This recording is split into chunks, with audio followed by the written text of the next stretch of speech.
En 2003 había en Argentina un 57% de pobreza, un 27% de indigencia y un 27,5% de desempleo. El país estaba quebrado. 12 años después, el desempleo había bajado al 6%. La pobreza, según Ceso y Flaxo, había bajado al 20% y la indigencia más o menos al 5%. Se habían repatriado 1.000 científicos. Se había puesto un satélite en el espacio para vender datos a toda América. Se había aumentado el presupuesto en educación casi al triple. Se habían entregado 5 millones de computadoras para que nuestros pibes se formaran. Se había muy politizado. Dado jubilación prácticamente al 100% de las personas. En el 80% de los hogares de familias mayores había 2 ingresos jubilatorios. Se había creado la asignación universal por hijo. Se había creado el sistema de vacunación más grande del mundo junto con el de Alemania y el de Canadá. Había aumentado la industria un 90%, la cosecha agropecuaria un 100%, de 60 a 120 millones de toneladas. Es decir, se había generado riqueza, se había invertido en ciencia y en educación para que esa riqueza se sostuviera y se desarrollara en el tiempo, y se había distribuido la riqueza. Y entonces llegaron ellos. Encontraron un país desendeudado, aceptado por ellos, que estaba desendeudado, y lo endeudaron tanto que por primera vez en un mismo periodo de gobierno, en apenas 4 años, lo endeudaron y cayeron default. Nos endeudaron con el Fondo Monetario Internacional. Nos endeudaron a 100 años. Subieron el desempleo del 6 al 11,5%. Subieron la pobreza, subieron la indigencia y nos dejaron las manos atadas con el Fondo Monetario Internacional. Durante este gobierno pasaron cosas absolutamente excepcionales que condicionan mucho la forma de juzgarlo, porque hubo una pandemia como no había desde el siglo XIX, porque hubo una guerra de consecuencias internacionales como no había desde mitad del siglo XX, porque hubo una sequía como no había en 110 años, una crisis financiera internacional. Así todo uno puede leer actitudes.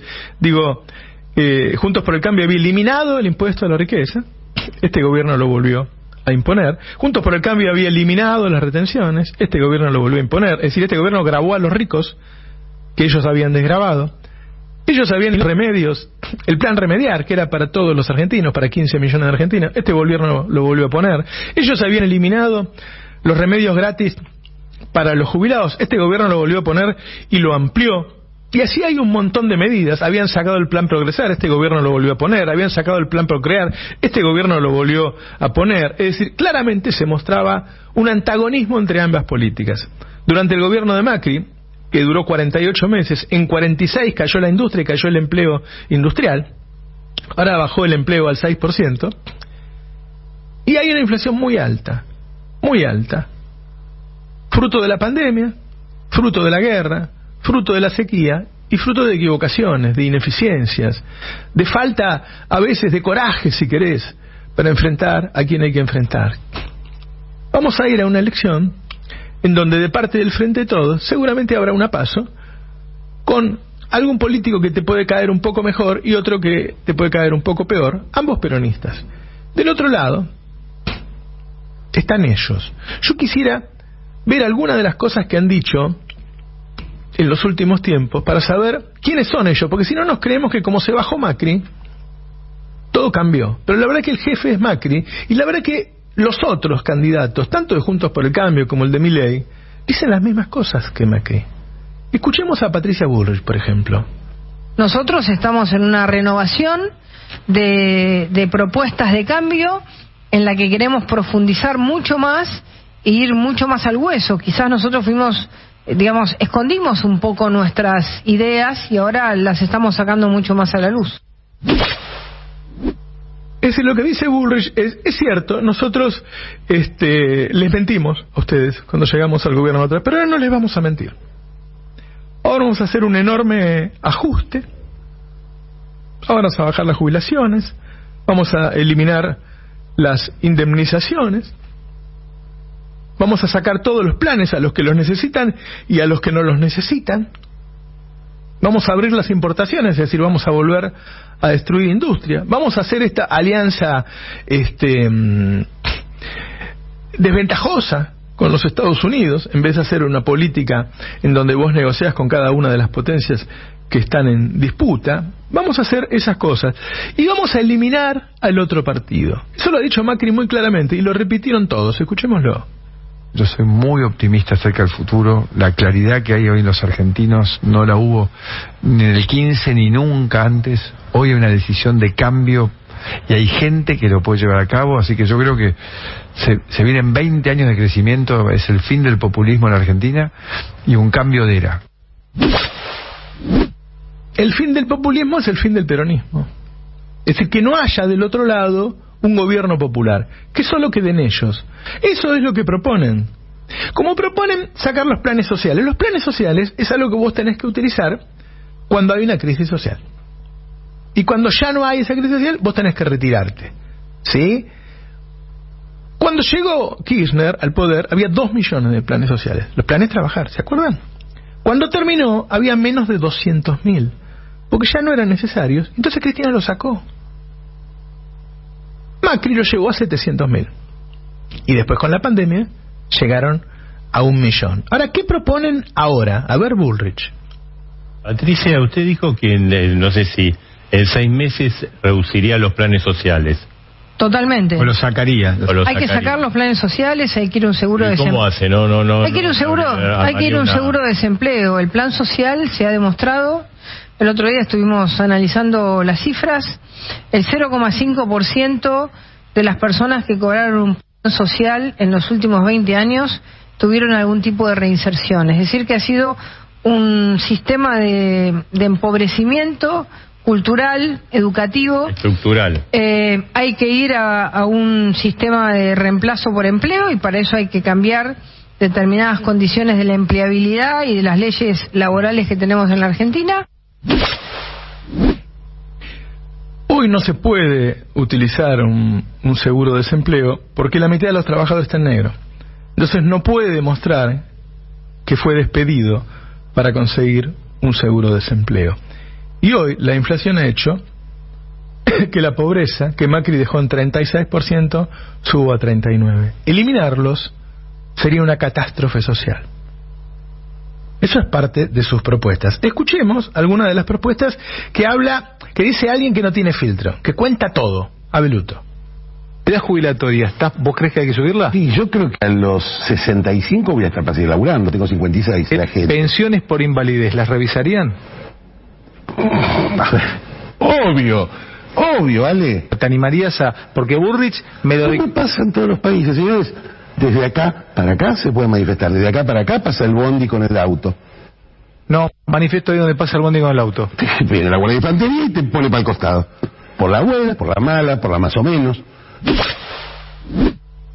O sea, Abeluto cuenta lo que quieren hacer, que quieren hacer un desastre con las jubilaciones, con el trabajo en blanco, y hacerlo con represión. No tienen ningún problema en decirlo. Y no tienen ningún problema en decirlo. Como no tienen ningún problema en decir que son capaces de basar su plan con los ahorros de los argentinos. Escúchalo. De una economía bimonetaria, Patricia.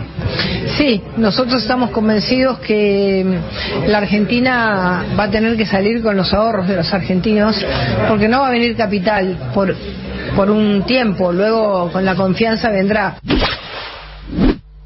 Lo que quiero decir es que a esta altura del partido y a pocos meses de las elecciones, si no se pone negro sobre blanco cuáles son las dos propuestas, qué es el peronismo hoy, en el año 2023, y qué es la derecha hoy, la elección va a ser un desastre.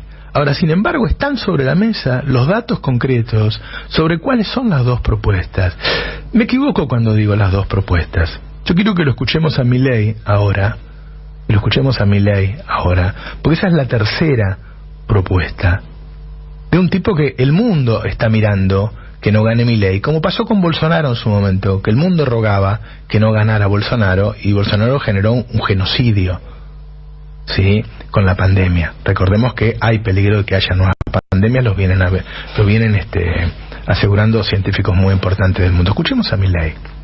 Un mercado más, o sea, y vos podrías pensarlo como un mercado. Es decir, el problema es por qué, digamos, o sea, todo lo tiene que estar regulando el Estado. Porque, digamos, seguramente si vos tuvieras, de hecho hay estudios que están hechos en Estados Unidos, que si vos dejaras esos mercados libres, digamos, funcionarías muchísimo mejor y tendrías menos problemas. Es decir, es una decisión de cada uno. O sea, digamos, a ver, ¿por qué no puedo decidir sobre mi cuerpo? ¿Cuál es el punto? O sea, si el liberalismo es el respeto irrestricto del proyecto de vida del prójimo, basado en el principio de no agresión y en defensa del derecho a la vida, a la libertad y a la propiedad. Mi primer propiedad es mi cuerpo. ¿Por qué no voy a poder disponer de mi cuerpo? Para Milei, la libertad es la libertad de vender órganos para el pobre. Ahora, para el rico es la libertad de no pagar impuestos. En realidad, lo que se contrapone en esta elección es la libertad de los ricos, o la igualdad de que los trabajadores tengan los mismos derechos que los ricos. Eso es lo que se va a elegir. La libertad de los ricos para hacer lo que se le cantan las pelotas, para no pagar impuestos a las riquezas, para no pagar retenciones, para que no los controlen, para achicar al Estado, para que no los puedan controlar. Y la posibilidad de igualar las condiciones. Algunas veces te puede salir mejor, otras veces te puede salir peor. Pero las dos fuerzas en pugna, y no se equivoquen. Y ayer hicimos una encuesta acá, y hoy empezamos a trabajar para militar lo que hay en juego en Argentina. ¿Es la libertad de los ricos o los derechos de los trabajadores? Eso es lo que está en pugna, y eso es lo que hay que empezar a trabajar, y hay que armar una cadena de información, y que todo el mundo sepa que cuando hablan de libertad, hablan de la libertad de ellos. Porque lo que están amenazando es de reprimir a los trabajadores en cuanto el trabajador quiera defender sus derechos. Entonces, vienen por nuestros derechos, seamos capaces de defendernos. No votemos al victimario. No votemos al victimario. No elijamos al diablo.